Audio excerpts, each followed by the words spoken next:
Ser podcast.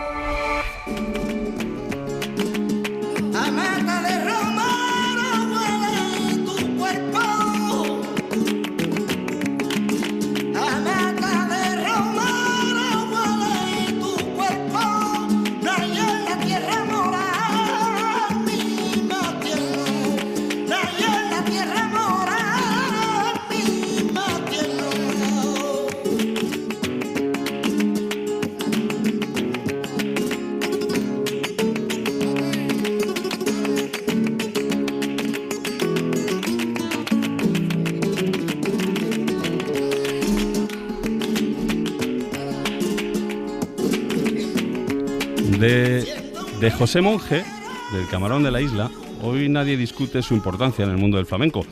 Pero cuando empezó de niño, con solo 9 años ya cantaba, pues alguien tan grande como Manolo Caracol, otro cantador indiscutible, no lo veía tan claro. Cuentan que en la venta de Vargas, donde a Camarón le animaban a cantar diciendo que cante el rubillo, cuando se lo presentaron y le escuchó cantar, Manolo Caracol sentenció: no está mal, pero un gitano rubio no va a llegar a mucho en el cante. Claro, un gitano rubio llamaba la atención, cuestión de prejuicios seguramente, y seguramente también uno más de esos prejuicios que aún aparecen cuando hablamos o cuando pensamos en los gitanos. Olga Nebra, buenas tardes. Muy buenas tardes. Olga, ayer fuiste a ver en el Teatro Bellas Artes de Madrid una obra de teatro que se llama Lisístrata. Hasta ahí dices, vale, teatro griego, Aristófanes, pero no era una Lisístrata normal. Fuiste a ver Lisístrata Montoya. Exacto. Cuéntanos qué es esto que viste. Con y qué apellido. Te pareció. Con apellido Montoya. La verdad es que, porque sabes que son dirigidas, adaptadas y actuadas por gitanas, ¿vale? Uh-huh. Es una reinterpretación de Lisístrata, que tú decías, de Aristófanes, pero aquí una mujer del barrio de Sacramonte convoca a todas sus primas y les dice: ¿sabes qué? Hay que combatir un mal que nos preocupa, el racismo.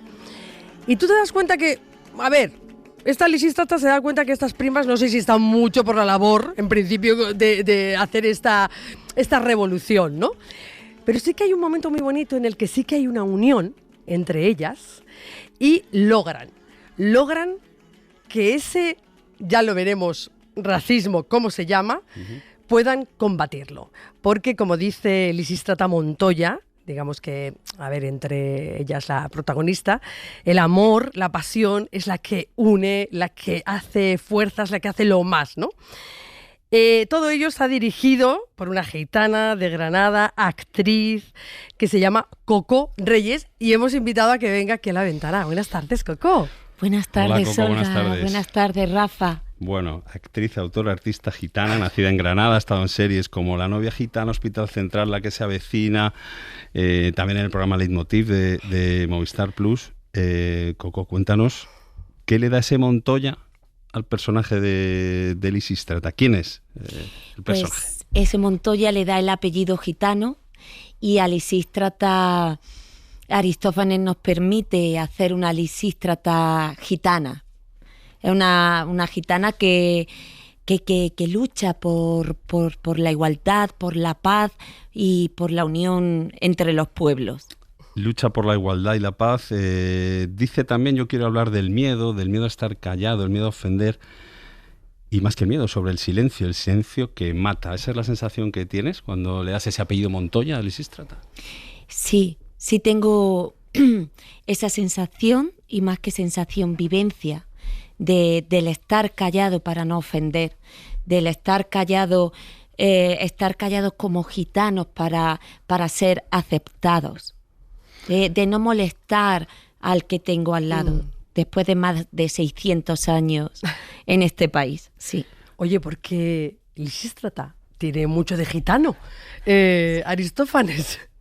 Bueno, porque Aristófanes, como buen griego del 411 a.C., y conocía los movimientos del ser humano, la estructura emocional del ser humano, conocía perfectamente la desigualdad de la mujer, y también conocía, pues, los problemas sociales que afectan al buen comportamiento entre las diferentes sociedades. Entonces Aristófanes, digamos que tiene los pilares, construyó pilares escénicos para poder exponer este tipo de temas. Vamos a escuchar un fragmento de la obra.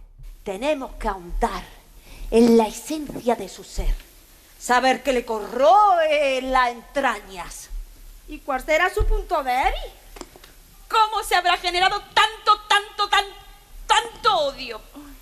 Este de niño ni rozó el amor. Eso es, mi querida prima Cleónice, que te como toda tu cara, que tienes buen bajío. El amor y la pasión son los motores que mueven a las personas a crear las mayores hazañas y a cometer las peores desgracias. Pero tengo una idea. ¡Por la luna! ¡Por las estrellas! ¡Por el sol! Hasta la última gota de sangre de mi cuerpo daría yo para que el nombre de mis abuelos. Porque claro, Coco Reyes no está sola encima de las tablas, le acompaña un elenco de actrices, de artistas, todas mujeres, todas gitanas, forman la compañía Gitanas en Escena. Cuéntanos, Coco, cómo te metes en este proyecto y qué es el proyecto de Gitanas en Escena. Bueno, pues comienza como un proyecto, en realidad más que como un proyecto, como un sueño, y de una necesidad como actriz, como artista. Siempre buscaba referentes teatrales que reflejaran el pueblo gitano, y al investigar y no encontrar, pues me lancé y he escrito yo, y lo he escrito, lo he construido. En un principio el proyecto se pudo llevar a cabo gracias a la selección, que fui seleccionada por la beca Art for Change de la Caixa. Esto me permitió formarlas como actrices, estar 9 meses de formación. Y en cuanto estrenamos en el Teatro Isabel la Católica de Granada con un lleno absoluto, dejó de ser proyecto para ser compañía de teatro. Y dos de esas actrices que forman parte de esa compañía de teatro están aquí también esta tarde. Susana Muñoz, buenas tardes. Buenas tardes. Y Vanessa Jiménez, buenas tardes. Buenas tardes. Tengo que decir una cosa, cuando se oye esta canción en el escenario, eso es fuerza pura y dura de las 7 gitanas que hay, que también está Melody Santiago, también está Mercedes Rivera, que está también Samara Carmona y María Carrillo. No me dejo ninguna, ¿verdad? Pues todas ellas, la verdad, dan una fuerza, Rafa, que es impresionante. ¿Te gustaría subirte al escenario con ellas? ¿Te dan ganas de subir? Sí, sí. Y luchar con ellas por esa, ¿sabes? Por esa idea común de bajar y de derrotar al racismo, ¿no? ¿Y cómo llegáis vosotras a este proyecto de Gitanas en Escena? Empieza la que queráis. ¿Cómo os llega la idea? ¿O qué pensáis cuando os dicen, no, se está haciendo una compañía de mujeres gitanas de teatro? ¿Tú, Vanessa, tenías alguna idea de actuar? No, yo no sabía nada. A mí me llamaron del colegio, del Amor de Dios, el maestro Antonio Heredia, que es familiar de ella también, creo, ¿no? Y me llamó por teléfono y me lo dijo. Dice, ¿quieres participar a un proyecto que viene una actriz que se llama Coco Reyes, que no sé qué? Yo ya no escuchaba más nada. Yo, actriz Coco Reyes, ya no escuchaba más nada. Digo, ¿qué? Yo voy ahí. Y el Antonio dice, pues vete. A ver, digo, pues yo voy a probar, a ver. Pero claro, yo en un principio pensaba que era pues, allí, que era en el Roa, donde estoy, a donde vivo, que no voy a salir del lado, que no voy a ver a nadie ni nadie me va a ver. Que era un poquito como función de cole. Sí. ¿No? Clases del cole. Sí, que nos iba a dar más información. Y se ha ido de las manos esto. ¿Y tú, Susana? Sí, totalmente. Yo conozco el proyecto porque yo sigo las redes de Coco de hace muchos años como referente mujer gitana que es de mi ciudad y de toda España. Y veo que anuncia esto, que es en el colegio, y justamente yo no vivo en ese barrio, aunque sí me criaba ahí, pero ya no vivo ahí. Pero estaba cuidando a una mujer mayor en el barrio, justo al lado del colegio. Y y le escribí un mensaje y le dije, me gustaría participar en el proyecto de alguna forma, pero jamás pensando en ponerme de cara al público y muchísimo menos interpretar. Claro, y ese primer día que subís al escenario ahí del Teatro Isabel la Católica de Granada, ¿cómo fue? Ellas, sí. Pues yo muchos nervios porque decía, hoy ande me metido, ay, qué vergüenza, ay, que mira si lo voy a hacer más, que yo no voy a poder, que me voy a equivocar, que la voy a dejar en feo. Pero cuando yo salí, que salgo la tercera, pues me gustó mucho porque fue nada más que decir la primera frase y se hincharon de reír. Es que la primera parte es muy, muy de humor, sí. Pero no es solo teatro esto, porque detrás hay una intención de visibilizar una situación que vive el pueblo gitano. Totalmente. El teatro, el arte es una herramienta para mí, la mayor herramienta de transformación a nivel personal y social. Y bueno, todas padecemos el racismo y sufrimos situaciones desagradables por esta falta de entendimiento, por tantos perjuicios que hay en la sociedad. Y el teatro es la mejor herramienta de comunicación y de educación. Por eso se le pone el apellido Montoya Lisístrata. Pero luego, ¿qué situaciones habéis vivido en vuestra vida real que se hayan visto reflejadas o que hayáis querido incluir, no sé si durante el proceso de ensayos o de trabajo en la preparación de la obra, situaciones de vuestra vida real como mujeres gitanas que hayáis querido meter o que hayáis visto reflejadas en la obra y que hayáis sentido, esto ya lo he vivido yo, o esto que yo he vivido en mi vida real quiero que esté en la obra para que la gente lo conozca? ¿Algún ejemplo? Sí, bueno, la que decide lo que está en la obra, la que hace la jefa, la dramaturgia es Coco, pero sí que es verdad que en la formación hablamos mucho. Para empezar a construir esto, primero nos conocemos mucho, nos escuchamos mucho y hablamos mucho de nuestra experiencia y de cómo lo sentimos y qué nombre le ponemos a esa. Y yo creo que, bueno, es lo que yo pienso, ¿no?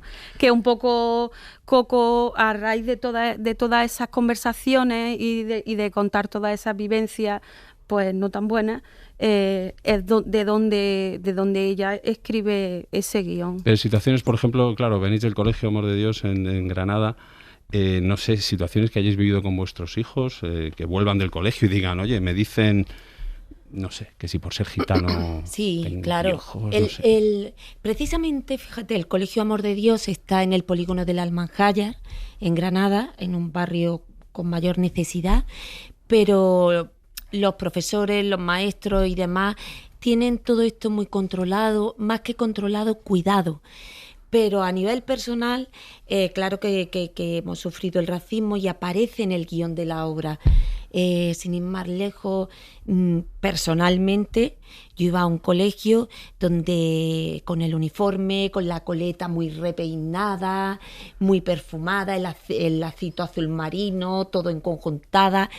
Y entonces no entendía por qué me decían gitana. Yo no entendía por qué me decían gitana de forma despectiva. Y bueno, eso es mi generación. En la generación de mi sobrina, tiene sus amiguitas del cole y le dicen, ay, pero nos da pena porque... No, nos da miedo, no queremos ir a tu casa porque eres gitana. Entonces se imaginan... se imaginan sí. Algo terrorífico, pues porque los medios de comunicación, no vosotros, por supuesto, que no estáis dando espacio. No, pero pero sí que es cierto. Que sepamos que sigue pasando. Sigue esto. pasando y cada vez más. Habrá oyentes, y seguro que lo habéis escuchado alguna vez, que digan, bueno, esto del racismo o la discriminación con el pueblo gitano tiene mucho que ver con ellos mismos. Son ellos mismos los que se aíslan y se mantienen al margen. ¿Cómo sentís vosotras cuando escucháis este tipo de comentarios? Ofendidas. Bueno, perdón, sí. tú.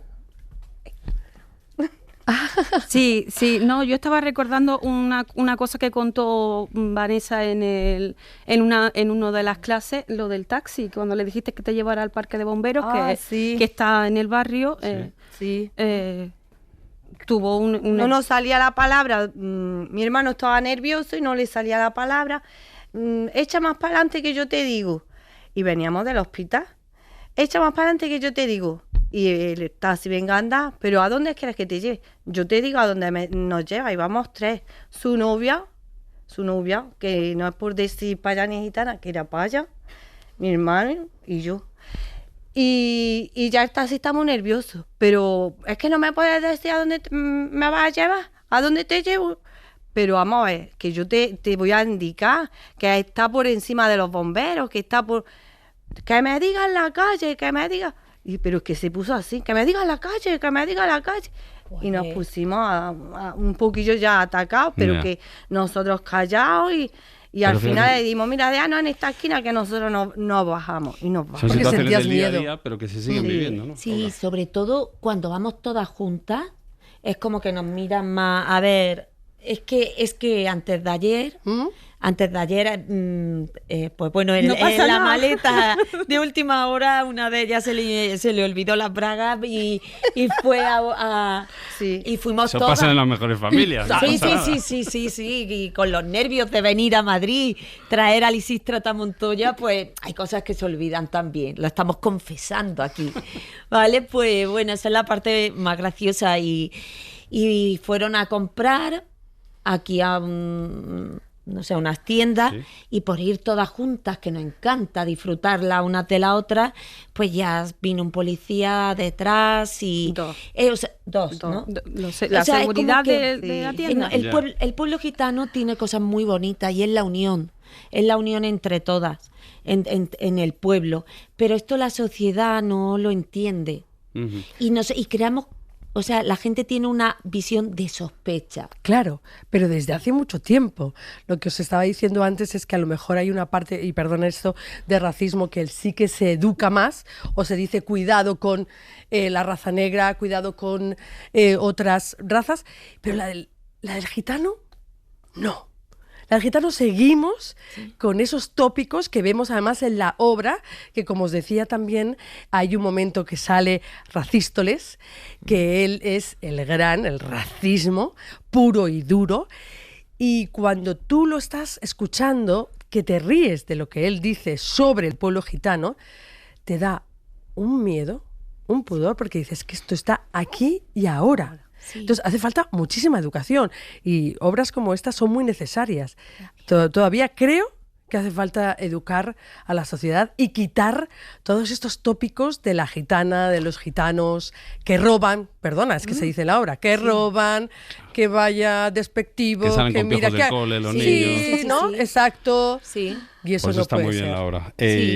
Y tengo una duda, claro, de momento es una compañía solo de mujeres, no sé qué os dicen en casa, hijos o parejas, no ha habido nadie que diga, ¿no hay un papel para un hombre en la compañía? O... Pues no, Mira. no, le encanta.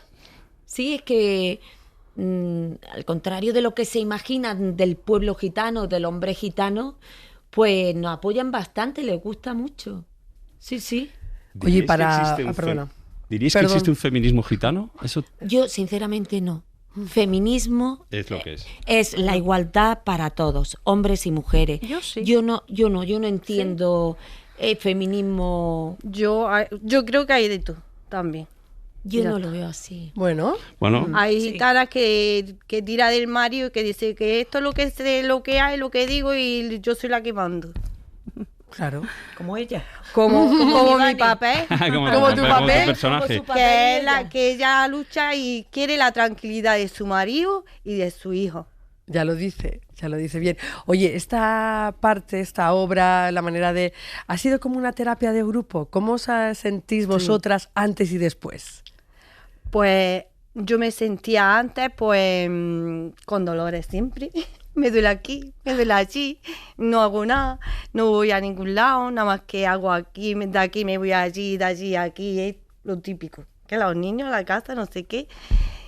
Pero cuando ya me puse con Coco Reyes, yo estaba deseando que llegara el día para ir otra vez. Y nos hacíamos, a ver, que era los mensajes que ella nos daba, nos transmitía, los apuntes que teníamos que hacer, lo que ella hablaba. Y yo me quedaba observando, digo, Tú eres muy de aquí, ¿eh? Eres muy de aquí. Y en el día a día, Susana, por ejemplo, en la vida diaria, ¿os ha cambiado algo que notéis que cosas que antes no hacías, haces ahora después de pasar por esta experiencia del teatro? Sí, claro. No consume la televisión, el cine, el teatro, la cultura, no la consume igual porque ya tiene otras inquietudes, tiene un conocimiento y entonces lo ve. Y para nosotras, yo pienso que para todas es mágico, porque como hemos dicho antes, ninguna tenemos una experiencia previa con el mundo de la cultura desde dentro. Claro. Entonces es mágico, como yo ahora veo una película y pienso en el trabajo del actor y soy una Kelly, o sea, es mágico. Oye, ¿cómo os gustaría que la gente saliera después de ver esta obra?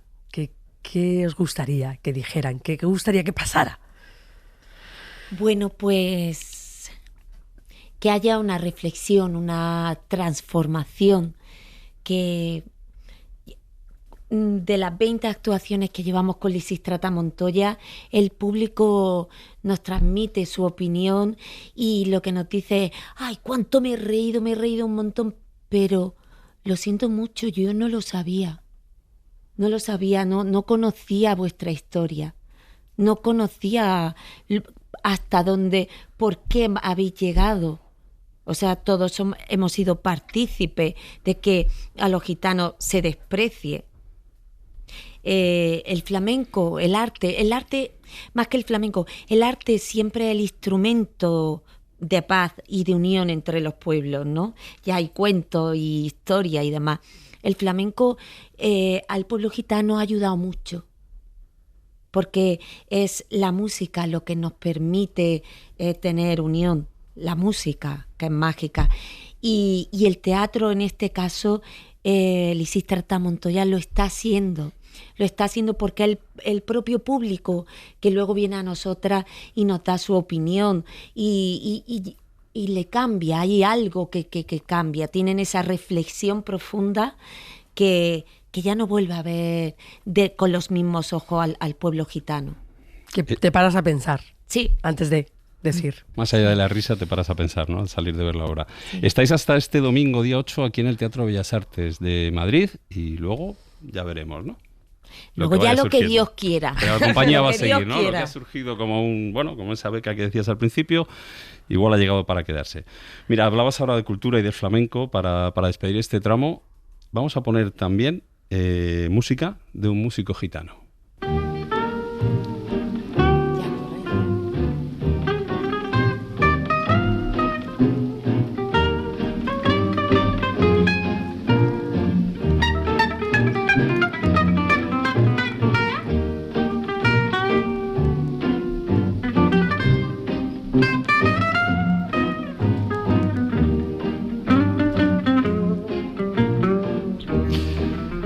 Y no es rumba, no es flamenco, porque bueno, aunque a alguno todavía le pueda sorprender, otra vez los prejuicios de los que estamos hablando, pues el guitarrista Django Reinhardt, y Coco lo ha reconocido enseguida en cuanto ha sonado los primeros acordes, pues también era músico gitano. Coco, Vanessa, Susana, de verdad que, bueno, ya todo el resto del elenco de la compañía Gitanas a Escena, enhorabuena por esta obra, por este proyecto. Muchas gracias. Gracias por este rato de conversación. Mucha mierda hasta el domingo aquí en Madrid, en el Bellas Artes y en todas las representaciones que puedan seguir. Y mucha suerte con todo lo demás. Gracias, muchísimas gracias. La Ventana, en Ser Podcast.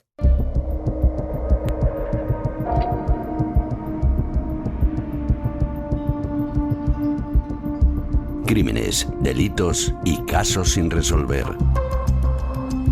Rojo oscuro casi negro. Con Patricia Peiró. Hace apenas 2 semanas saltaba la noticia, y la verdad es que nos dejaba impresionados, la noticia del asesinato en Pozuelo de Alarcón, cerca de Madrid, de Andriy Portnov, un abogado ucraniano, prorruso, que murió tiroteado a las puertas de un colegio. Esto está todavía en investigación, se intuye una investigación complicada por esas conexiones, bueno, empresariales, pero también políticas que tenía la víctima. Estuvo metido en política, en su día fue asesor del expresidente Yanukovych. pero todo indica que esto va a ser o ha sido ya una cosa de profesionales. Hace menos, este fin de semana, tuvimos otro caso llamativo en Fuengirola. Un encapuchado mató a tiros a 2 personas en un bar irlandés en pleno paseo marítimo. Es el 7º tiroteo en la provincia de Málaga desde Semana Santa. Y hoy Patricia nos propone fijarnos en estos delitos, en estos crímenes cometidos por profesionales, por sicarios. Patricia, buenas tardes. Hola, ¿qué tal?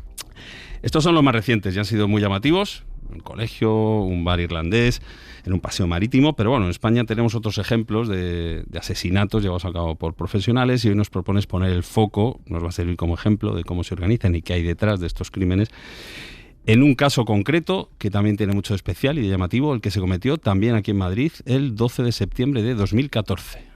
Sí, ese día un hombre se sube a su coche, es un Smart blanco, después de acudir a un curso de formación de desempleo. Él se había quedado sin trabajo hace poco y iba ahí a seguir estos cursos. No tiene tiempo casi de reaccionar después de subirse al coche, cuando ve que una persona se coloca en la ventanilla, le hace como toc, toc, toc, y acto seguido le descerraja, creo que fueron 8 o 9 tiros, que bueno, obviamente acaban con él en el acto. Obviamente esto parece un crimen cometido por profesionales. Después ese pistolero se va en moto, que es algo también bastante habitual en este tipo de homicidios, y bueno, pues llegan a la escena los investigadores de homicidios, la policía, y se pone manos a la obra. ¿Y con qué se pone? Bueno, pues la principal vía de investigación casi siempre es la víctima y su entorno, que es lo que tienes ahí. Se ponen a investigar pues posibles negocios turbios, asuntos pendientes, enemigos de algún tipo, algún rollo sentimental, todo. ¿Y encuentran algo? ¿Por dónde va la investigación? No hay absolutamente nada. El hombre está completamente limpio, tiene una vida normal, es un chaval deportista, es normal. Entonces no hay nada y empieza a surgir una duda. ¿Y si no iban a por él? Así que en ese momento la investigación, cuando se dan todas estas vías por agotadas, las vías habituales, pues cobra fuerza la idea de que podía tratarse de un error. Esta persona no tenía ningún tipo de vínculo con el crimen organizado, no tenía nada relacionado con drogas ni nada parecido. Un chaval normal que salía a hacer un curso. Nada que se mete en el coche. Nada que lo relacionara desde luego con sicarios, con asesinos profesionales. Así que dijeron, bueno, pues vamos a investigar con quién han podido confundir a este hombre. Uf. Y se dan cuenta de coincidencias que de verdad son casi imposibles. Si tú haces una película es que no te sale de esta manera. Resulta que tenía el mismo coche, ese Smart blanco del que hemos hablado, y cierta similitud física además que un famoso alunicero. Los aluniceros son estos que estampan el coche contra los escaparates y se llevan todo lo posible, pero es que además el edificio al que él iba a ese curso de formación era el mismo en el que estaba el gimnasio que frecuentaba ese alunicero.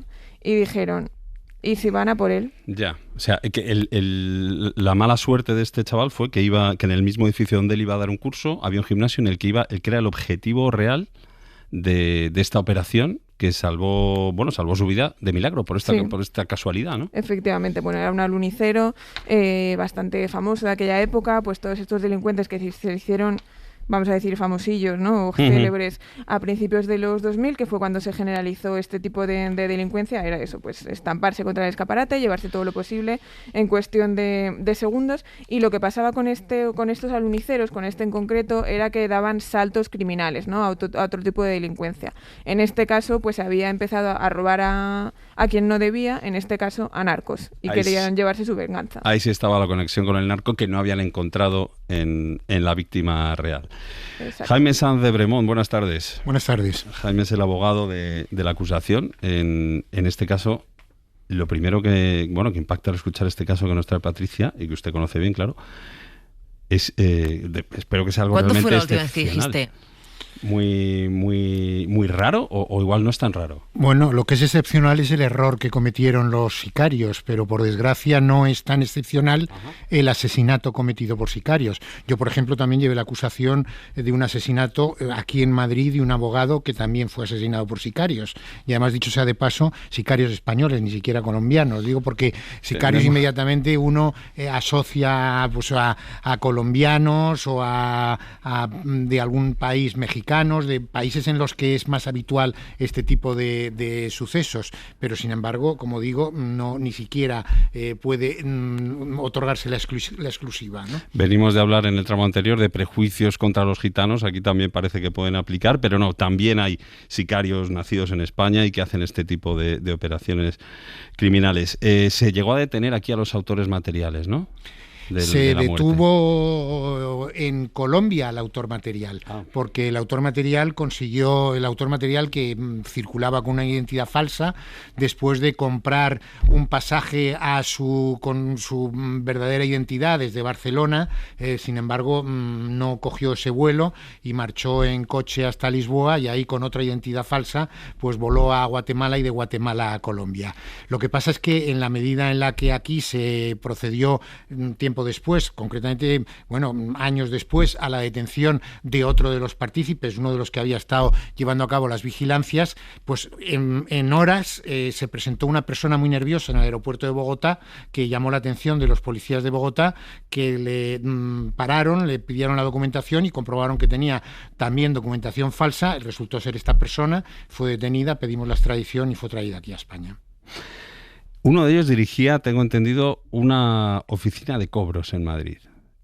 Sí, ¿Qué es esto de una oficina de cobros? La oficina de cobros es el lugar o la persona o personas en donde se encargan los asesinatos, así de crudo. ¿Usted diría que es fácil para alguien que quiera organizar un asesinato en España encontrar la forma de encargar a unos de estos profesionales sicarios que eliminen a otra persona? Lógicamente se tiene que estar en el medio, o lógicamente se tiene que estar en determinados medios. Para el ciudadano habitual, pues no es fácil ponerse en contacto con los responsables de una oficina de cobro. Pero en determinados medios sí que hay contactos para efectivamente llegar a los que son responsables de las oficinas de cobro. En concreto, en lo que a este caso se refiere, se da la circunstancia de que el coordinador, el responsable de la oficina de cobro y el coordinador de los que perpetraron el asesinato, que también fue condenado, resulta que había sido detenido tiempo después del asesinato en Marbella, a donde había acudido con un equipo a asesinar a un empresario, es decir, en otro encargo, y por un tema de unas chicas con las que estuvieron algunos de los del equipo con el que él acudió ahí a Marbella, pues terminaron deteniéndoles ahí en sus hoteles y apartamentos, en donde les encontraron sus fusiles ametralladores en su equipaje, no ya pistolas, sus fusiles ametralladores, ¿no? Al final cayeron, si no fue por uno, fue por otro, y con todo el equipo. Ellos eran los autores materiales, ¿no? El coordinador, el de las vigilancias, el que aprieta el gatillo, el que ayuda un poco a esa escapatoria. Pero ¿y los autores intelectuales? Es más difícil pillarlos, ¿no? Los que lo encargan. Lógicamente es difícil pillarlos, y también es incluso difícil pillar muchas veces la recompensa, o sea, lograr demostrar cuál ha sido concretamente la recompensa que se ha ofrecido o el pago que se ha dado por perpetrar el asesinato, ¿no? Aquí, por ejemplo, en este tema se da la circunstancia de que el jurado declaró probado que el autor material había actuado por precio o recompensa, es decir, que había una agravante específica, además de la de alevosía, que cualificaba el homicidio como asesinato, pero sin embargo el Tribunal Superior de Justicia de Madrid pues dijo que no se podía dar por probado porque no había suficiente prueba, y esto dando por probado que no había nada, que ni se conocían ni había ninguna razón por la cual tuvieran que matarle, ¿no? Pues evidentemente que si le mataron es porque les prometieron algo o les habían dado algo. Claro, porque me imagino que aquí se crea un pacto de silencio total, ¿no? Un manto de silencio, mejor dicho, que los autores materiales no sueltan prendas sobre de quién ha recibido el encargo bajo pena de casi muerte. Absolutamente, hasta el punto de que hasta el juicio, por supuesto, todos y cada uno de los acusados negaba su participación en los hechos, pero en el propio juicio el autor material sorprendió a todo el mundo asumiendo que efectivamente él había matado a este chico, y asumió que él había matado a este chico para intentar que no condenaran al coordinador del suceso. Es decir, que él asumió la autoría, no le importó que le condenaran o saber que le iban a condenar necesariamente, con tal de intentar desgajar su participación de la participación de los demás. Ha hecho referencia, Jaime, al jurado. ¿Hubo jurado popular en este caso? Sí. Entiendo que en un caso como este, con la participación de redes de profesionales, de sicarios, la tarea de alguien que le toca participar en un jurado popular debe ser especialmente complicada. No sé si habrá más miedo, más reparo a participar en este tipo de juicios. Bueno, en este juicio en concreto, porque además este coordinador era conocido ya por la policía, había tenido previamente juicios por homicidios y asesinatos de los que había salido absuelto, y se publicó además respecto de él alguna noticia en algún medio de comunicación, y claro, bueno, pues los jurados tenían que, evidentemente tuvieron noticia del juicio que se iba de cuál era el juicio que se iba a celebrar, pues tenían todos ellos miedo. Es decir, hubo muchos que lo expresaron además así de claro, y de hecho muchos de los testigos pidieron que se instalara un biombo para poder declarar, o sea, es decir, para declarar, para que que el acusado no les pudiera ver a ellos, ¿no? Miedo en el jurado, miedo en los testigos y miedo en el abogado. Usted, con su larga carrera, no sé si en casos como esto, en el que se mezclan sicarios y profesionales, ¿tiene más miedo o se sobrelleva esto? Hombre, yo, pues evidentemente uno no está nunca tranquilo cuando lleva este tipo de historias. Yo en su día pues he tenido de todo, porque ya son muchos años los que llevo ejerciendo.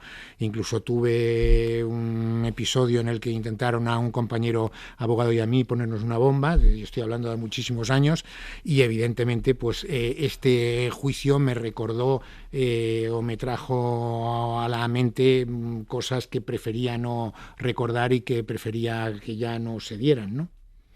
¿Cómo se resolvió? ¿Cuál fue la condena final? Pues el jurado declaró culpables a todos los acusados y fueron condenados todos ellos a penas, pues el autor material a una pena en total, porque no solamente le condenaron por el asesinato, sino por la falsedad de haber cambiado la matrícula de la moto, porque cambiaron el número de la matrícula, por la tenencia ilícita de armas, en fin, bueno, otros delitos adicionales. Entonces el autor material fue condenado a una pena de 28 años y 3 meses en total, y los demás fueron condenados a penas de 22 años. Pero, como digo, con posterioridad, el Tribunal Superior de Justicia de Madrid rebajó algo poco, afortunadamente, las condenas, porque estimó que no se podía dar por probado que hubieran actuado por precio o recompensa, porque estimó que no había materia suficiente para dar tal hecho por probado, que sin embargo los jurados sí que declararon probado por unanimidad, además. Es decir, los jurados no tuvieron la menor duda de que efectivamente se había actuado por precio o recompensa, en la medida en la que la víctima no conocía de nada a los autores ni los autores a la víctima. O sea que, por lo tanto, la única explicación posible era que habían actuado por precio o recompensa, es decir, por el pago futuro de algo, ¿no? Jaime, ¿y tú sabes el destino final de este objetivo que se salvó por esta confusión de los sicarios? ¿Qué es lo que pasó con ese albunicero? Pues que posteriormente se consumó el encargo por algún otro, ¿no? Pero efectivamente esta persona pues fue finalmente asesinada igualmente. Y en este caso, por ejemplo, cuando la investigación llega a la conclusión de que el objetivo real no era el fallecido, que hay otra persona a la que están intentando matar, ¿tiene algún mecanismo, no sé si la policía o las fuerzas de seguridad, no sé si para proteger a esa persona, para detenerla? Entiendo que no, porque bueno, tendría que haber un caso, una acusación y un delito cometido para poder detenerle, pero se sabe que van a intentar matarle. Bueno, bien, sí, pero evidentemente lo que los funcionarios pueden hacer es advertir a la persona, y es la propia persona la que debe a su vez solicitar las medidas que sea, si estima que son necesarias tales medidas. Yo ahí me tengo que referir al caso que he mencionado también anteriormente, de un abogado que fue asesinado en Madrid y que pues acudió antes de ser asesinado, semanas antes de ser asesinado, a la policía a decir que bueno, pues que él observaba que debajo de su despacho hay personas que le estaban vigilando y que él temía por su vida, que sabía que iban a por él, y efectivamente pues se consumó el asesinato. Y claro, en el caso hablábamos, decía Patricia, de un albunicero que da el salto, digamos, ¿no? Que cambia de negocio y, bueno, había robado, ¿no? Una lija, sí, una cantidad. Había robado una cantidad de droga a una mafia que luego, bueno, una banda que no se lo tomó del todo bien. En este tipo de encargos suele estar detrás el narco, las motivaciones están casi siempre conectadas con el narco, o todavía encontramos asesinatos por encargo por otros motivos. No sé si asuntos personales o otro tipo de negocios ilícitos. Sí hay algún encargo por asuntos personales, lógicamente, que tienen que ver con relaciones además personales y con temas patrimoniales, ¿no? Pero evidentemente la inmensa mayoría son por temas relacionados con el narcotráfico.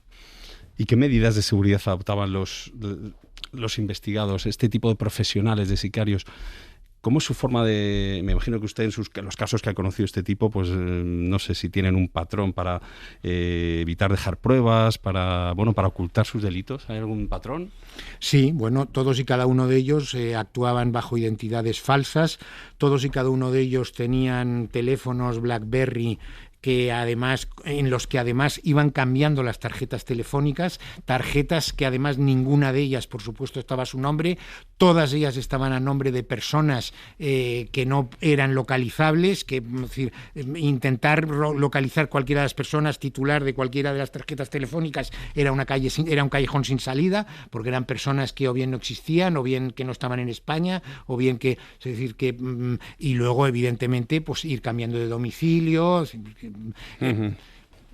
Pues abogado Jaime Sanz de Bremont, muchísimas gracias por esta conversación y por ayudarnos a entender mejor este tipo de casos en los que está presente la participación de profesionales del asesinato sicarios. Patricia, gracias también. Gracias.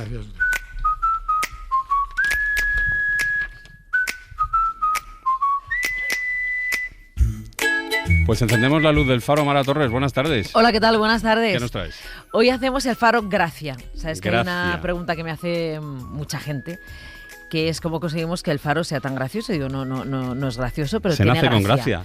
Yo creo que lo hacen los oyentes. Entonces, ¿qué es para mí alguien gracioso? Para mí alguien gracioso, por ejemplo, o que tiene gracia, es Maripe, una oyente nuestra que mira en un minuto. Escucha. A ver. Maripe, a ver. Me puede gustar más. Todas las cosas de aventura y de eso me encanta. Pero eso sí, yo ya haría la aventura en bata y zapatillas. Porque yo es que subí al Everest, por ejemplo, pues mira, sí. Pero yo con esas mochilas, esas mallas así térmicas, apretar las piernas que tú no puedes. No. Su bata de una y sus zapatillas de una. Eso me encanta. Y luego pues eso, aquí no pasa nada. Aquí en este pueblo, en mi plaza, no pasa nada. Ahora, yo digo, bueno, pues señores, ¿que tiene que caer un meteorito? Pues mira, porque caiga, muy bien. Pues ya tenemos un tema para hablar con las amigas.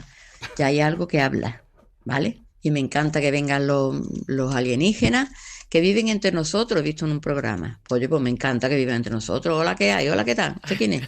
Alienígena XX27, 28, número no sé qué. Pues muy bien. Aquí soy Maripe, la farera de Torremolinos. Ella se pone Hola, alienígena, buenas tardes. Hola, ¿qué tal? ¿Usted quién es? Yo el 4751, yo Maripe de Torremolinos. Para mí eso es tener gracia. Alguien que tiene gracia contando tener las arte, cosas, que tiene arte. Entonces, bueno, vamos a preguntar a los siguientes qué es para ellos tener gracia, si eso mismo es ser gracioso que tener gracia. Luego está lo de que no te haga gracia algo, que tiene su canción también y te lo vamos a ceder esta noche.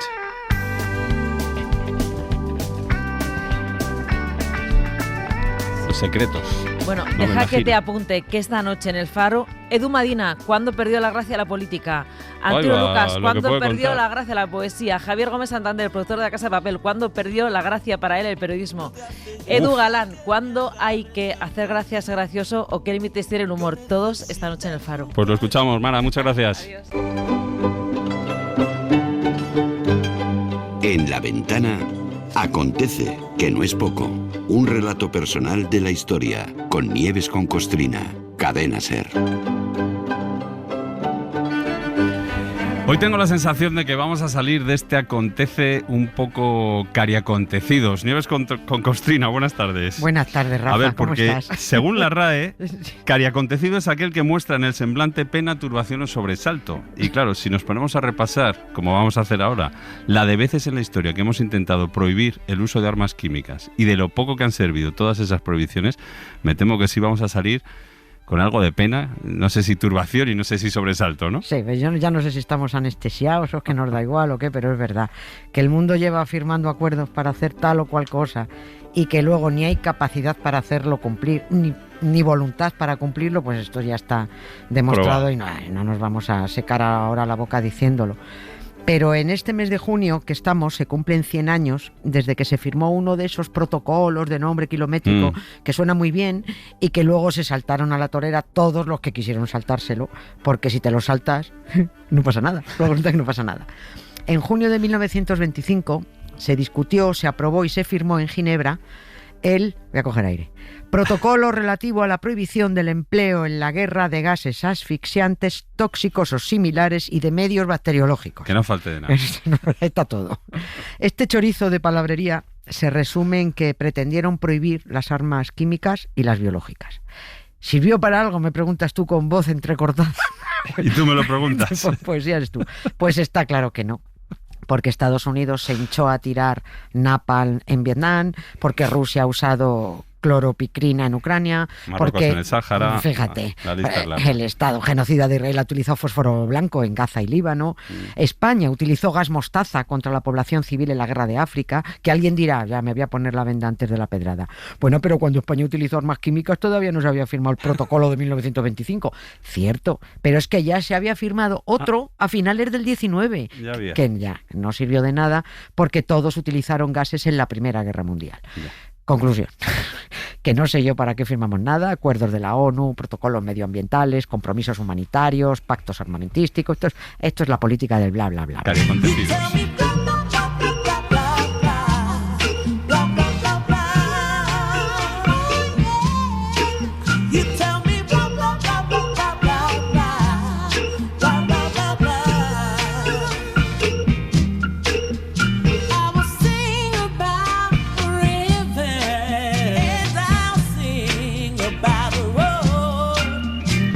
A ver, Nieves, has hablado de que ya había un protocolo a finales del siglo XIX, o sea que ya en el siglo XIX había preocupación por el uso de armas químicas. No solemos pensar esto, parece que es como muy atrás. Pues sí, pero no, pero en el el siglo XIX había sido tremendo en guerras. Las napoleónicas, la de, que parece que está muy lejos, pero es que no, fue ahí, ¿no? La de Crimea, la de Grecia, las guerras por las independencias americanas, guerra en Rusia, Japón atacando a lo loco. Y cuando se acabó el siglo, el XIX, la mayor parte de los países estaban tan agotados que necesitaban ponerse de acuerdo para dejar de guerrear, para decir, vamos a parar un poco, por favor, para establecer unas reglas en el juego de la guerra y para poner límites a la industria armamentística, que es que ya empezaba a tomar otros derroteros. Es que las siguientes guerras ya no iban a ser solo a tiros y cañonazos. El cloro y el cianuro se estaban investigando como posibles armas. Por eso muchos países decidieron pararse a pensar y en 1899, pues fíjate, a un año de que acabara el siglo, firmaron en La Haya, durante la primera conferencia de paz internacional, un compromiso para, abro comillas, no emplear proyectiles que tengan como objetivo dispersar gases tóxicos y asfixiantes.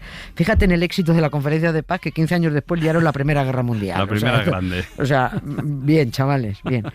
Estados Unidos, por cierto, se negó a firmar, porque dijo que no estaba muy convencido de que el uso de gases asfixiantes fuera inhumano. Hombre, pues total, pues te ahoga, y pero fue no. la primera de las muchas veces que luego se han negado a firmar cosas. Efectivamente, ya ves tú, ¿no?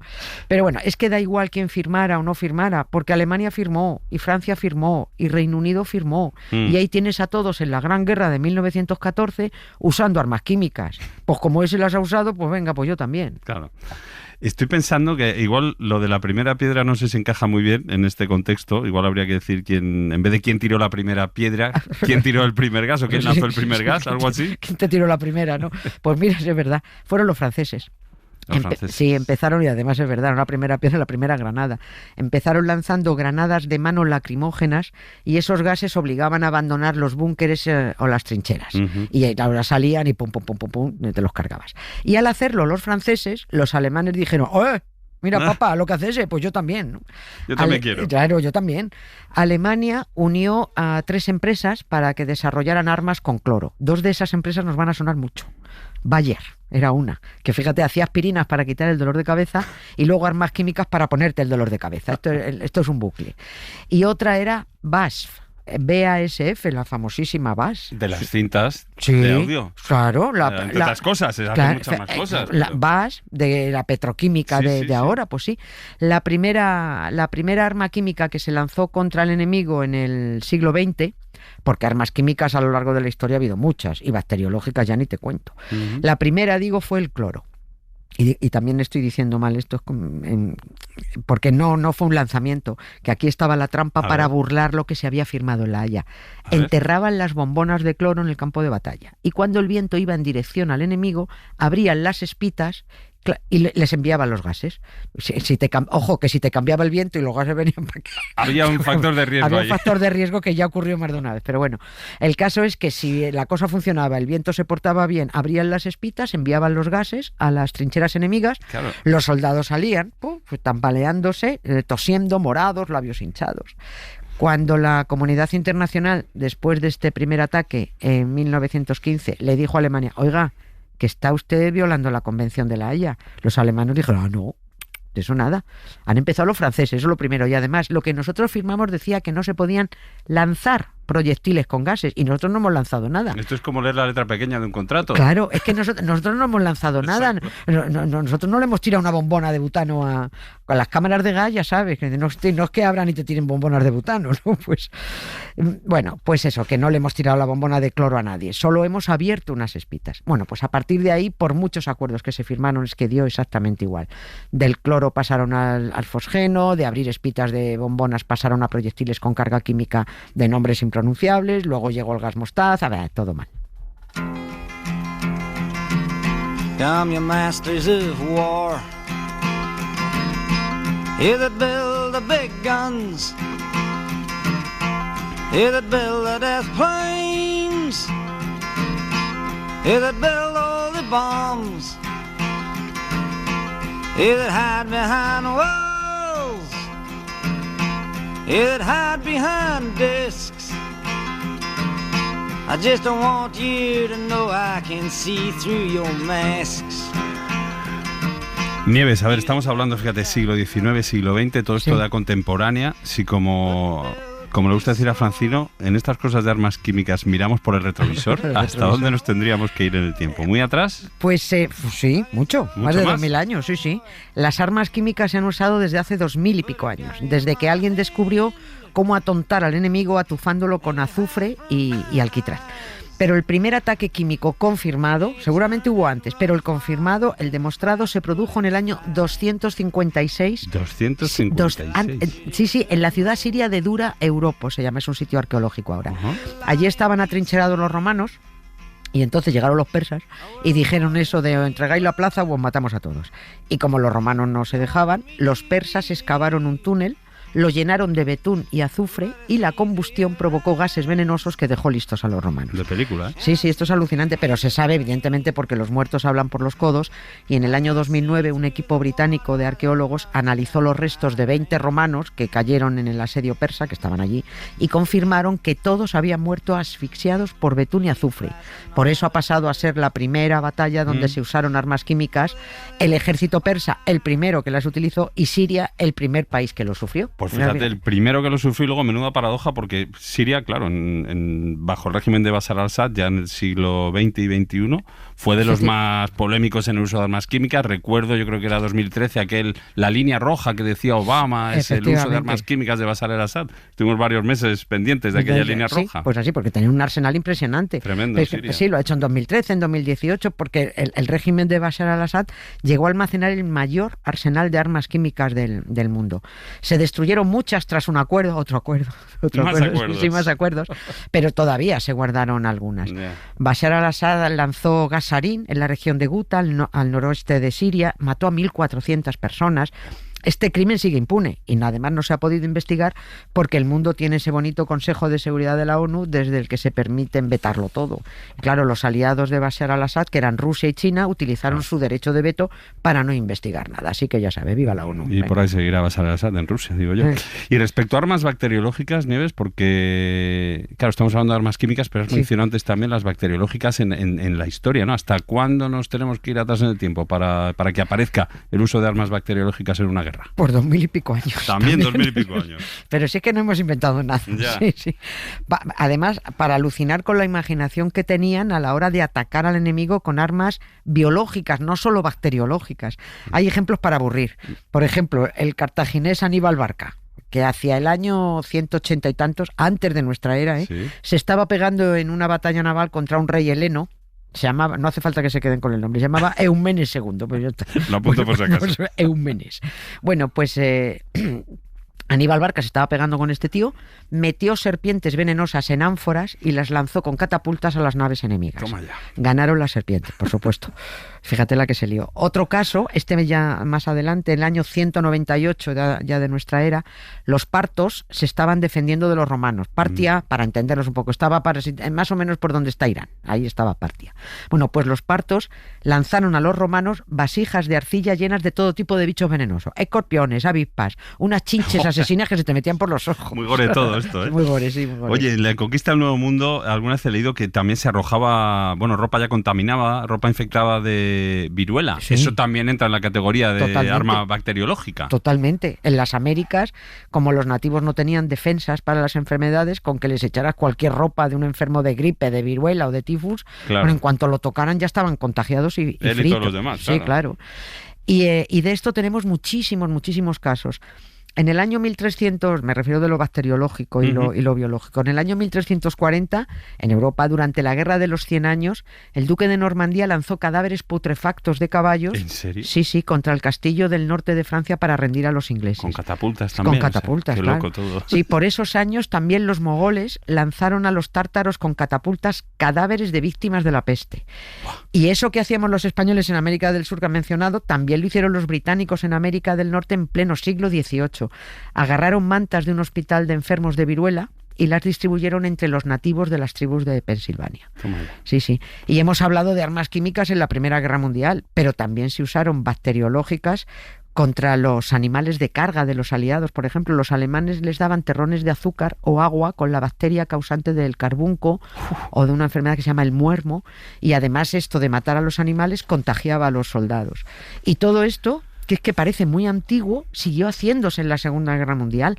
Hablamos de mediados del siglo XX, con la Segunda Guerra, o sea, esto es hace nada. Estos fueron, esto es un asunto muy conocido, estos fueron los japoneses y su famoso escuadrón 731, que lanzaban bombas de porcelana, tú qué finos, porcelana, ¿Y eso? Que muy elegantes. Bueno, pues para que se rompieran, porque es que dentro iban pulgas transmisoras de la peste. Toma ya. A veces las diseminaban las pulgas sobre las poblaciones simplemente con aviones. También provocaron epidemias de cólera y de carbunco. Bueno, llegaron a matar a unos 400.000 chinos a base de ataques bacterianos. Mira, Rafa, somos lo peor. Pero lo peor, ¿eh? 1, 2, 3, 4.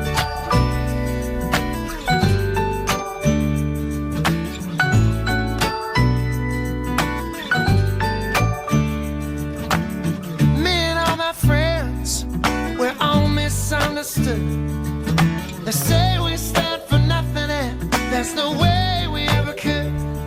Now we see Pues Nieves, me quedo sorprendido con todo lo que he aprendido sobre armas químicas y bacteriológicas, pero también que haré acontecido, por saber lo poco que han servido también todos esos tratados y convenciones de prohibición de armas que se han ido firmando y que no han servido para nada, porque nadie las ha respetado. Muchas gracias. Gracias. La semana Rafa. que viene más. Lo que queda del día. Con Isaías Lafuente. Isaías, ¿con qué te quedas de todas las cosas que nos ha ofrecido este jueves 5 de junio? Pues mira, Rafa, ya sabes que en La Ventana nos gusta mucho hablar de lo que pasa, y lo que pasa en los últimos días es que abres la ventana y ya te pega un bofetón de calor tremendo, porque está haciendo mucho calor, y el calor se ha colado hoy en nuestra ventana y en nuestras greguerías. Bueno, no sé en Valencia, pero en algunos lugares de España hace muchísimo calor. Arezno da testimonio. Hace tal calor que estoy haciendo croquetas en la air fryer y la tengo desenchufada. Como dice Camilo de Ori, lo bueno siempre puede mejorar. La venganza molaría más si se sirviese frita. Qué rica. Y con alioli. Bueno, los adultos tenemos la responsabilidad de dar ejemplo a los niños con nuestros actos. Un ejemplo lo aporta Vilma. Si cruzas un semáforo en rojo en presencia de un niño y viene un coche, te dejas atropellar y punto. Eso es. Y acabamos con Hanky, que yo creo que escribe para Iturriaga, porque solo así se entiende esta desvergüenza musical. Me pareció fatal que la gira de despedida de Kiss no se llamara Hasta Kiss hemos llegado. Oh, desde luego, Itu está creando escuela, lo comprobamos cada tarde, pero en general, oye, los oyentes nos quieren y nos siguen y a veces nos imitan y tengo la sensación de que estamos creando monstruos. Tony Martínez lo comprueba también en los mensajes que está recibiendo sobre cómo nos escuchan los oyentes. Ayer quedó el listón muy alto con la llamada de Ataulfa desde Dinamarca. Para quien no lo sepa, Ataulfa es el alter ego de Patricia. Ataulfa es un personaje que se ha inventado Patricia para que su pareja le haga caso. Ataulfa, nos lo explicó ayer aquí, habla así. Pero bueno, Ataulfa habla un poco así, ¿sabes? Es un poco... Ella juzga y cuando hace algo mal, pues lo deja caer así como que no quiere la cosa. Bueno, esto deja el listón muy alto. Nosotros, yo lo entiendo, provocamos también que haya cosas raras, pero de los años que uno lleva haciendo radio, creo que nunca pude esperar recibir el mensaje de un oyente que se presentara de la siguiente manera. Hola, soy Roberto, el anestesista palindromista, y os sigo hablando desde Camerún. Bien. Bueno, pues este anestesista, es que claro, nos envió un palíndromo, Tony me pidió que le respondiera, yo le envié 2 palíndromos y hoy ha subido la apuesta. La he elevado a 3 y a mí ya no me quedan palíndromos, así que no le voy a responder. Pero del anestesista palíndromo o palindromista a este jovenzuelo que nos ha llamado hoy desde Parla. Hola, me llamo Isaac y soy de Parla. Escucho todo por la radio después del colegio. En diferido, ¡Mec! ¡Viva España! ¡Olé! Bueno, supongo que ya Isaac estará en casa cenando o haciendo los deberes, pero por cierto, sobre la salida multitudinaria de los colegios ha pedido hoy un rap a Arcano, un oyente que se llama José María y tiene una perfumería y claro, le ha pedido una especie de rap protesta. Pues es una reivindicación, es una protesta, digamos, porque es muy común y muy frecuente las aglomeraciones que se forman en los colegios, en todas las salidas, parece que se acaba el mundo, que quiero mi hijo el primero, que quiero que me vean allí, que... Totalmente me apunto a esto. Muy buena. Y tú se apuntaba, pero Arcano ha sido el que cantaba. Bien. Es una reivindicación que no tiene precio, se aglomera mucha gente siempre en las puertas del colegio. Si veo la aglomeración que aparece al instante, hay tanta gente en la cola como los que compran la colonia de Bustamante. Y mientras tanto, cada mañana tengo todo este drama. Se me junta mucha gente, muchísimo drama. De hecho, ayer fui al cole y vi que estaba hasta el dama. Así que mejor no te equivoques. Voy a hacer un remedio para que te equivoques. Pues que pasen los padres y le den el niño que les toque. Y ya está. Ahora te ha tocado el niño del vecino. Ahora te ha tocado un niño que es alicantino. Es que ¿qué nos ha pasado? Todo el mundo lo sabe. Estamos escolarizados por encima de nuestras posibilidades. ¿Y qué pasa en Móstoles? Que todo el mundo lo pilla. Que reparten niños igual que reparten empanadillas. Pero bueno, así lo hacemos sin precio. Un mensaje a los padres. Ya, sacad a los niños del colegio. Bueno, ya han cumplido, ya han sacado a los niños del colegio y aprovechando la salida de los críos, pues nosotros nos hemos metido en el colegio, pero también en las casas para hablar de la generación zombie.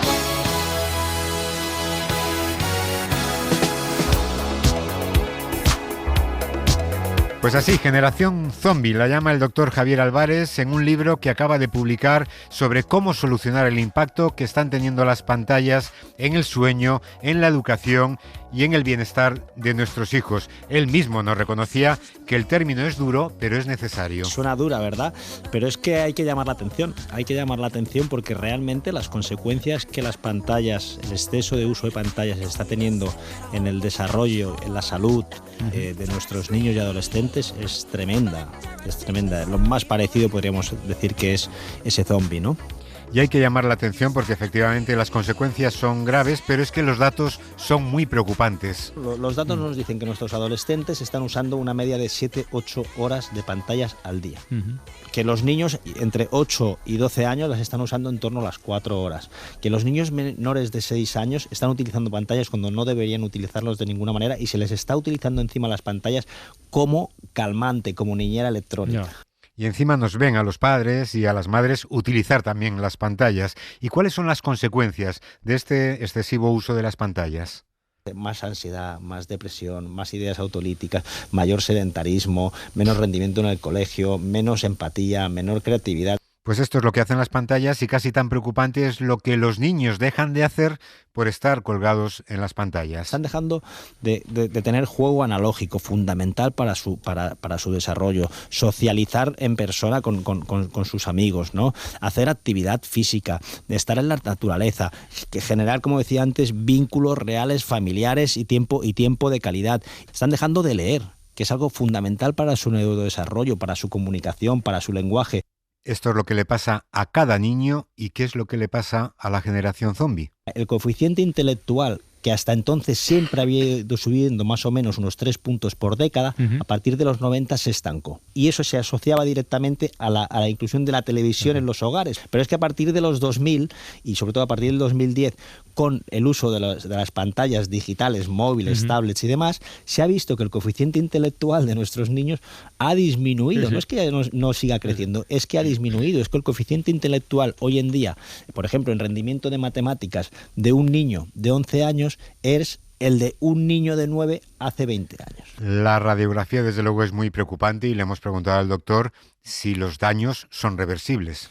Tenemos que decir que sí. No podemos decir que no, porque si no podemos caer en no hacer nada, pero que secuelas tiene seguro, porque como os decía, hay unos años de neurodesarrollo que si no se aprovechan después, pues evidentemente no se puede recuperar al 100%, ¿vale? No se puede recuperar al 100%, pero tenemos que ponernos las pilas para minimizar estas consecuencias. Bueno, atontar al prójimo es lo que hacen las pantallas y antes, muchísimo antes, es lo que hicieron con los enemigos las armas químicas.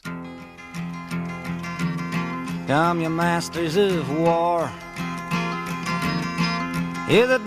Hoy Nieves con Costrina nos ha recordado el junio de hace 100 años en el que se prohibieron las armas químicas en el protocolo relativo a la prohibición del empleo en la guerra de gases asfixiantes, tóxicos o similares y de otros medios bacteriológicos. Era la segunda vez que se hacía. En 1899 ya se había firmado en La Haya un compromiso semejante, y es que las armas químicas son casi tan antiguas como la guerra. Las armas químicas se han usado desde hace 2000 y pico años, desde que alguien descubrió cómo atontar al enemigo atufándolo con azufre y alquitrán. Pero el primer ataque químico confirmado, seguramente hubo antes, pero el confirmado, el demostrado, se produjo en el año 256 en la ciudad siria de Dura Europo, se llama, es un sitio arqueológico ahora. Allí estaban atrincherados los romanos. Y entonces llegaron los persas y dijeron eso de entregáis la plaza o os matamos a todos.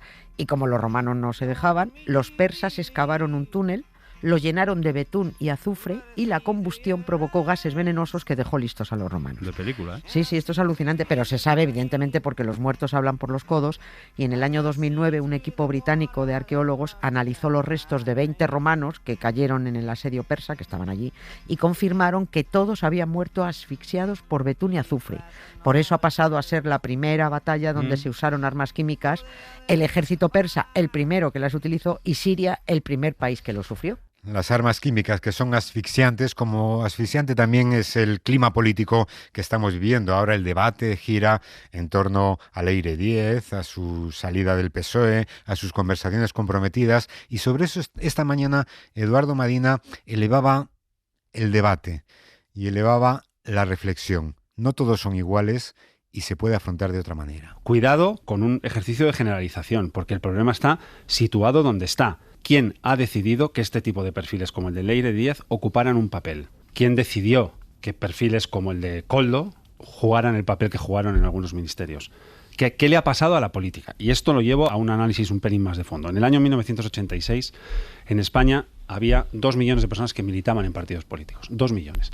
En la declaración de la renta del año 2022, que ya sabes que desgrava un poco la cuota, entonces cuando pagas una cuota a un partido, excepto que se te olvide, lo normal es que lo pongas, 300.000 personas dicen militar en un partido político. Es decir, España entre el 86 y el 2022 multiplica por 10 su renta per cápita y divide entre 10 su participación organizada en partidos políticos.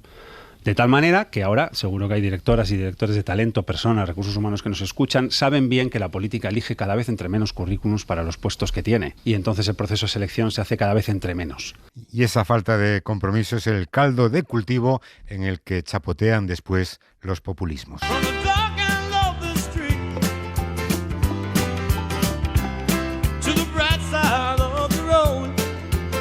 Bueno, Iván Morrison está actuando en Madrid. Ayer habló del Boyero como cantante impresionante, pero le parece un poco borde. También se lo parece a Fernandisco, que ha estado hoy en La Ventana, y nos ha hablado de cantantes bordes, porque también los hay, con los que él se ha cruzado en la vida, como Van Morrison o como Bob Dylan. Yo tenía a Dylan delante con la gabardina, no sé si es la misma de siempre, de la que hablan, que es mítica, que anda sola. Cuando lo tienes delante le preguntas cosas. ¿Qué tal? Es que tú has dicho, Bob Dylan, una de las frases que ha pasado a la historia, al mundo de la música y la literatura. The times are changing.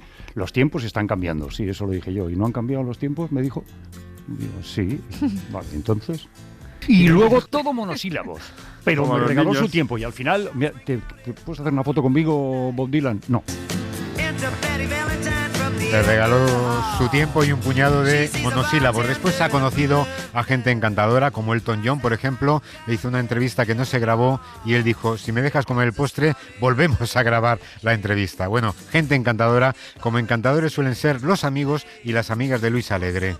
Non so perché quello che ti voglio dire poi lo scrivo dentro una canzone. Y esta mañana ha estado aquí con nosotros Ariadna Gil, que nos ha contado cómo se sintió en el estreno de la película que la catapultó a la fama, Amo tu cama rica, algo que sucedió en mi tierra, en Palencia, y no conocía. Bueno, eso fue de las vergüenzas más grandes de mi vida. Se hizo un preestreno en Palencia para poder entrar en los Goya de ese año, meses antes del estreno, y entonces fuimos para allá y entonces sí que Emilio Martínez Lázaro me dijo, no te preocupes, que te van a hacer siempre la misma pregunta, que es ¿cómo es tu personaje? Y tú lo dices y ya está.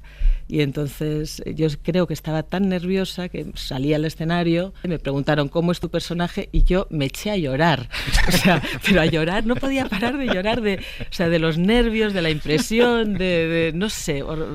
Bueno, nerviosita estaba Ariadna Gil en aquel estreno, y nerviositas como ella, pues debían estar en el estreno las actrices de una obra titulada Lisístrata Montoya.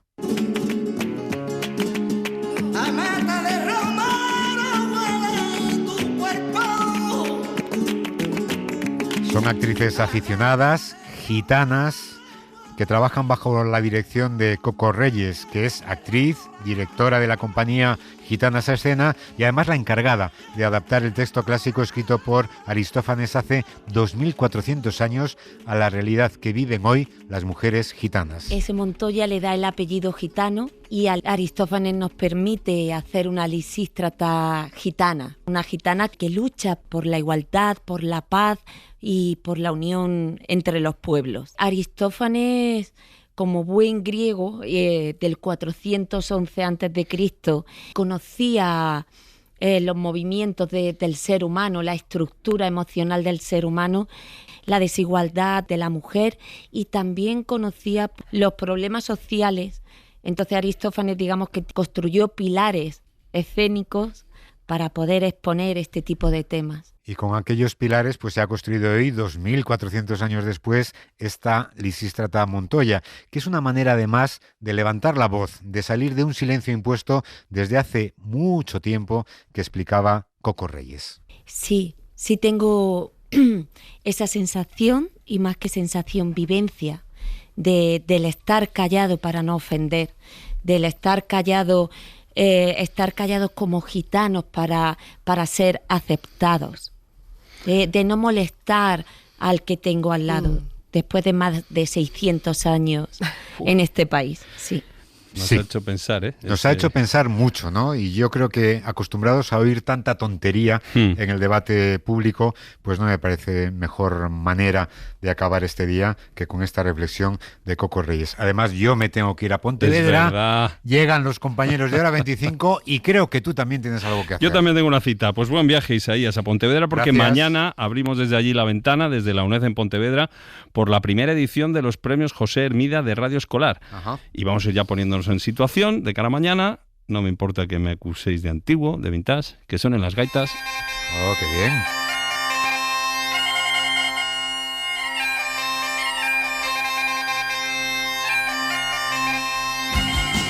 Que pasen os resentidos. Y hasta mañana, que vaya bien. Suerte con todo. Gracias. Para no perderte ningún episodio, síguenos en la aplicación o la web de la SER, Podium Podcast o tu plataforma de audio favorita.